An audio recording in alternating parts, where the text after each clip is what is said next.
राज ठाकरे यांच्या पत्नी शर्मिला ठाकरेंच्या वक्तव्याने वसंत मोरे नाराज.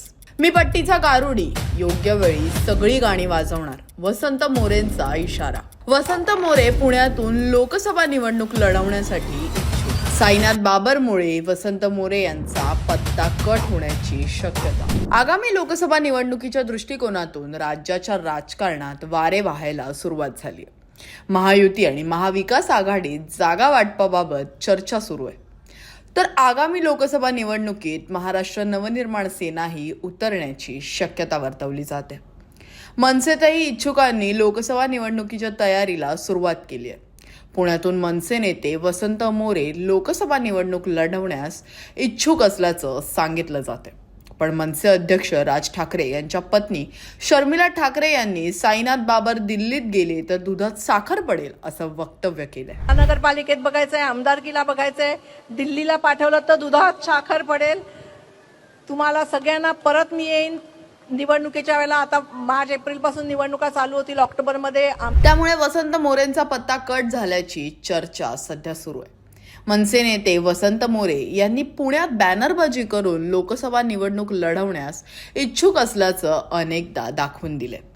परंतु मंगळवारी पुण्यातील एका कार्यक्रमात शर्मिला ठाकरे उपस्थित होत्या. त्यावेळी त्यांनी साईनाथ बाबर यांना मला वरच्या पदावर पाहायचंय असं वक्तव्य केलं. त्यांना महापालिकेत पाठवायचं नाही, दिल्लीत पाठवलं तर दुधात साखर पडेल असं विधान शर्मिला ठाकरे यांनी केलंय. त्यामुळे साईनाथ बाबर यांचा लोकसभेचा मार्ग मोकळा झाल्याचं बोललं जाते. परंतु या वक्तव्यामुळे वसंत मोरे नाराज असल्याची चर्चा सुरू आहे. साईनाथ, मी तिला सांगितलंय की मला तिलाच फक्त महानगरपालिकेत बघायचंय, तुम्हाला बघायचं नाहीये.